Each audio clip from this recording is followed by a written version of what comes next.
চাৰিওফালৰ পৰা কমিশ্যনৰ টকাৰে পকেট গৰম হৈ সম্পত্তি অগাধ তেওঁলোকে পাহাৰ গঢ়া এইসকল মন্ত্ৰী বিধায়কক এতিয়া এই জটিল সময়খিনিত তেওঁলোকক যিসকলে ইতিমধ্যে 1,73,000 টকা আজিৰ দিনটোত এগৰাকী বিধায়কে দৰমহা পায়, তাৰপিছত আৰু যদি 50% দৰমহা বঢ়ায় তেতিয়াহ'লে প্ৰায় 2.5 লাখ 3 লাখ টকা তেওঁলোকৰ দৰমহা হ'ব।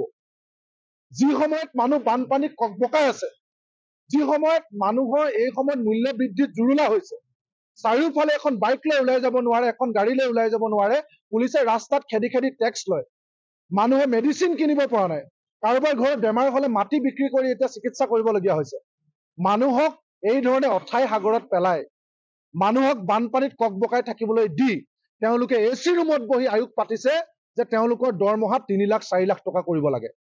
যদি কাৰোবাৰ অলপ অলপ নাকত লাজ আছে, কাৰোবাৰ কোনোবা যদি মন্ত্ৰী বিধায়কৰ অকণমান হ'লেও সামাজিক দায়বদ্ধতা আছে, তেওঁলোকে স্বেচ্ছাই ঘোষণা কৰক যে মই বৰ্ধিত দৰমহা মোক নালাগে, যিখিনি দিছে মোক সেইখিনিয়ে হ'ব। এই বিপদৰ সময়ত মই ৰাইজৰ লগত থাকিব খোজো, ৰাইজৰ কৰ কাটলৰ টেক্সৰ পইচাই মোৰ জীৱন লাভবিলাক কৰিবলৈ, মোৰ ল'ৰা ছোৱালী পত্নীক লৈ বাহিৰত ফুৰিবলৈ, এই মানুহক বানপানীত ডুবাই মোৰ ল'ৰা ছোৱালী আমেৰিকা লণ্ডনত পঢ়াবলৈ ৰাইজৰ টেক্সৰ পইচা, ৰাইজৰ মাথাত মাধমাৰ দি মূল্য বৃদ্ধিৰ টকা মোক নালাগে বুলি মিডিয়াৰ সন্মুখত আহি ঘোষণা কৰক। সেয়াকে আমি তেওঁলোকক দাবী জনাইছো।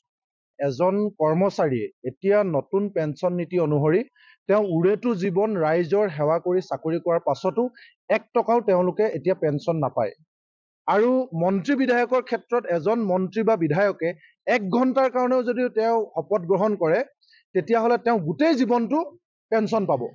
আৰু সেই চৰকাৰী চাকৰিয়ালৰ পেঞ্চনৰ কাৰণে টু শব্দ এটাও মাতিবলৈ সাহস নথকা, টু শব্দ এটাও বিধানসভাৰ মজিয়াত উচ্চাৰণ নকৰা এইসকল মন্ত্ৰী বিধায়কে আচলতে তেওঁলোকৰ নৈতিক অধিকাৰ নাই এই ধৰণে তেওঁলোকৰ নিজৰ দৰমহা বৃদ্ধি ঘটোৱা। দ্বিতীয় কথাটো আপোনালোকে চাব যে আজিৰ দিনটোত এগৰাকী অংগনবাদী কৰ্মীয়ে তেওঁ দৰমহা পায় 6,500 টকা আৰু এগৰাকী অংগনবাদী সহায়িকাই দৰমহা পায় 3,250 টকা আৰু এগৰাকী আশা কৰ্মী আজিৰ দিনটোত পইচা পায় ৰাজ্য চৰকাৰৰ পৰা মাত্ৰ 2,000 টকা আৰু তাকো ৰেগুলাৰ নহয়, কেতিয়াবা পায় 6 মাহলৈ নাপায়।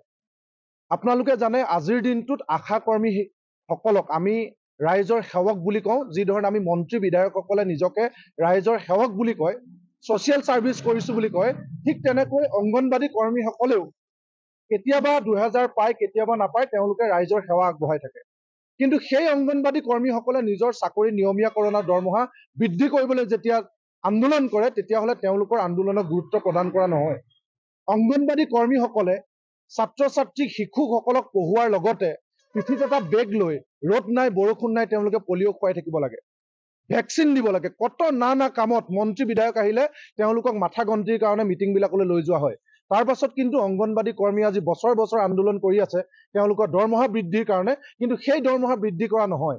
আশা কৰ্মীৰ দৰমহা বৃদ্ধি কৰা নহয়, আমাক ৰক্ষা দি থকা হোমগাৰ্ডসকলৰ দৰমহা বৃদ্ধি কৰা নহয়, আমাৰ বেমাৰীক লৈ পৰা 108ৰ কৰ্মচাৰীসকলে দৰমহা বৃদ্ধিৰ কাৰণে আন্দোলন কৰি আছে, তেওঁলোকৰ দৰমহা বৃদ্ধি কৰা নহয়, 104ৰ কৰ্মচাৰীসকলৰ দৰমহা বৃদ্ধি কৰা নহয়, আমাৰ হাজিৰা কৰা মানুহৰ দৰমহা বৃদ্ধি কৰা নহয়।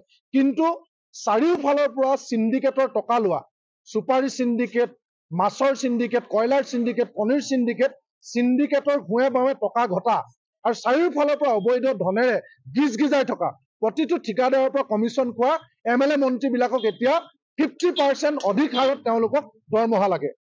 এই কথাটো অসমবাসী ৰাইজে এবাৰ বিবেচনা কৰক।